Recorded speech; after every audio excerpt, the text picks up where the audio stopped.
안녕하십니까, 박사원입니다. 전편에 이어 방송 계속 이어가겠습니다.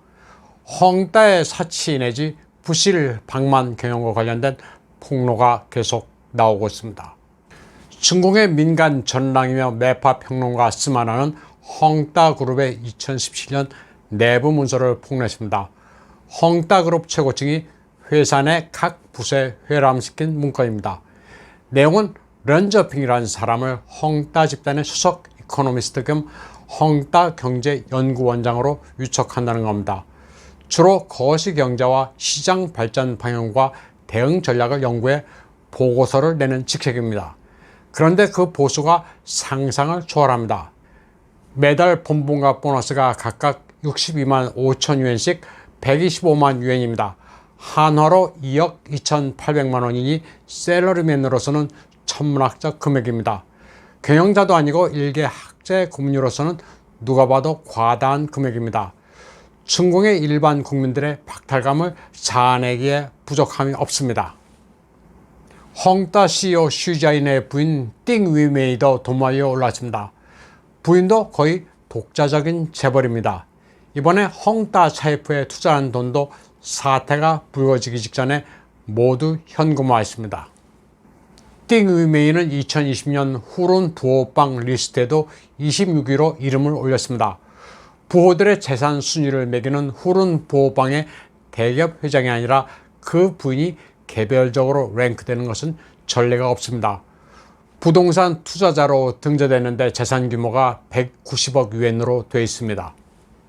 요 며칠 사이 헝다 CEO 슈자인 일가 특권 의식과 사치에 대해 부쩍 초점이 맞춰진 이야기들이 나오고 있습니다.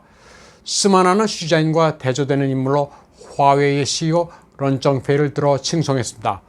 런정페이가 허난성 카이펑 공항에 도착했을 때 사진을 올렸습니다. 세계 시장을 쥐락펴락했던 런정페이가 공항에서 자기 짐을 손수 챙기는 모습을 크게 치켜 올렸습니다. 다음 소식입니다. 중공판 우버로 불리는 디디 추싱에 대해 중공 당국이 본격적인 사냥에 나섰습니다. 9월 20일 로이터는 소식통을 인용해 이 회사의 CEO 류칭이 사직 의사를 밝혔다고 보도했습니다. 그녀는 중공 당국이 최종적으로 디디 추싱을 장악하고 경영진을 새로 임명할 것으로 예측했습니다. 디디 추싱에서 류칭을 보좌했던 인사들은 이미 다른 일자리를 알아보는 중이라고 보도했습니다. 지분 1.6%, 시가 6억 4천만 달러어치를 보유하고 있었던 류칭은 디디 추싱의 여러 결정에 관여해왔습니다. 우버의 중공 내 서비스 부문과 여기에 들어간 애플 투자자의 자금 매입 등을 다뤄왔습니다. 류칭은 디디 추싱이 위기에 빠졌을 때 대외 소통도 담당해왔습니다. 로이터는 류칭이 언제 정식으로 사직할지 자세히 보도하지는 않았습니다. 그러나 디디 추싱은 현재 사이버 안전과 관련된 중공 당국의 심사를 받고 있는 중입니다. 참고로 디디 추싱의 CEO 류칭은 레노버의 창시자 류촨지의 딸입니다. 부녀는 모두 회사가 뉴욕에 상장됐지만 미국 회사라는 경영 철학을 내비쳐 오기도 했습니다.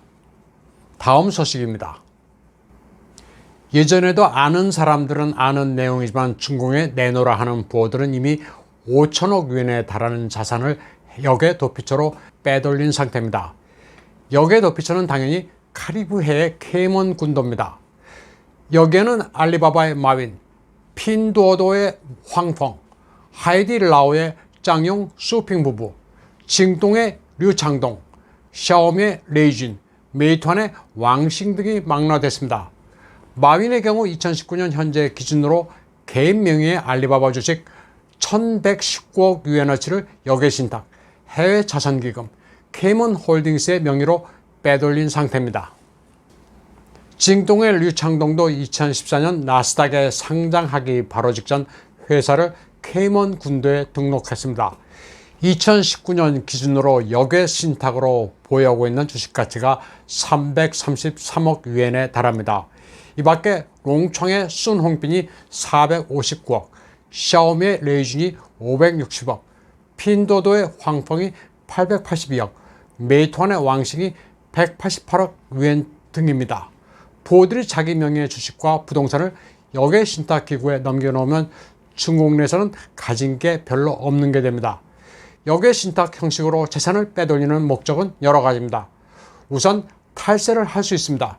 그리고 위탁자 명단에 배우자의 이름이 없으면 이혼 후 재산 분할을 하지 않아도 됩니다. 또 큰일이 발생할 때 재산이 전부 사라지는 것을 방지할 수 있고 이세가 상속받는 데 유리합니다. 또 무엇보다도 재산이 모두 얼마였는지 숨길 수 있습니다. 케이먼 군도의 자산을 도피시킨 부호 가운데 비조는 역시 홍콩 최대 재벌 리카싱입니다. 영국에서 사업을 벌이고 있지만 주소지는 케이먼으로 해놨습니다. 거의 20년을 작업했습니다. 리카싱과 다른 부호들을 비교하면 늙어서 잘 달리지 못할 것 같은데 결과는 늘 1등이다라는 비유가 있습니다. 리카싱은 이에 대해 다른 부호들은 출발선에서 신호 총소리를 듣고서야 달리지만 자신은 어떤 신호가 있기 전에 미리미리 준비한다고 답한 적이 있습니다. 4년 전 리카싱은 이런 말을 했습니다. 내 나이가 벌써 얼마냐? 7순, 8순 다 지났다. 이윤보다는 안전이 더 중요하다. 남들이 나를 두고 슈퍼맨이니 뭐니 하는데 그게 아니고 그저 성공한 기업인일 뿐이다. 사실 나는 보통 사람이고 이제 노인네다 라고 말했습니다. 인생에 있어서 완벽의 부호를 찍고 싶다. 만년의 변수가 생기는 것을 원치 않는다. 내가 떠난 이후 가족들과 내 비즈니스가 정상적으로 돌아가고 승계도 잘 됐으면 하고 희망한다고 말했습니다. 중공은 정재계, 연예계까지 정권과 관련된 사안이면 모든 게 베일에 쌓여있는 나라입니다. 공개된 정보가 거의 없어 외부에서는 추측을 할 수밖에 없습니다. 삼국지 연의에 나오는 죽은 공명이 산중달을 내쫓았다는 식의 온갖 프로파간다와 역정보가 가득 찬 나라입니다. 그 방식은 세월이 흘러도 변한 게 없습니다. 경천 동지알 뉴스와 함께 사라져버린 톱스타 짜오웨이도 그렇습니다. 9월 15일 홍콩의 성도망과 타이완의 친공 계열 쭝스는 네티즌이 올린 사진이라면서 짜오웨이가 고향인 안후이성 우후에 나타났다고 보도했습니다. 우후의 차이나 모바일 영업점에서 짜오웨이가 볼일을 마치고 직원들과 함께 찍은 사진이라고 전했습니다. 그런데 이 사진이 포토샵을 덕지덕지한 가짜라는 의혹이 일고 있습니다. 차이나 모바일은 대기업이라 실내 디자인에서 CI가 통일되어 있는데 사진의 배경은 그 분위기가 전혀 나지 않습니다. 짜오웨이가 차이나 모바일 직원들과 찍은 사진에서 신고 있는 운동화와 그녀가 창구에서 볼일을 볼 때 신고 있던 운동화는 달랐습니다. 자세히 보면 양말도 다릅니다. 단체 사진을 보면 짜오웨이의 오른팔도 이상합니다. 상당히 수척해 뼈만 앙상하고 비틀려 있습니다. 또 단체 사진에 등장하는 차이나 모바일의 여성 직원 팔도 이상합니다. 팔뚝과 손등의 색깔이 다릅니다.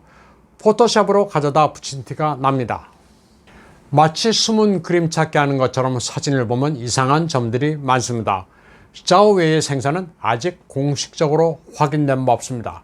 그런데 친중 계열의 홍콩, 타이완 매체가 왜 이런 보도를 했는지도 미스터리입니다. 중화권의 정부는 이처럼 속고 속이는 게 다반사입니다. 아직도 삼국지 연의의 소설 같은 게 중공의 행태입니다. 오늘 방송은 여기까지 하겠습니다. 시청해주신 여러분 감사합니다.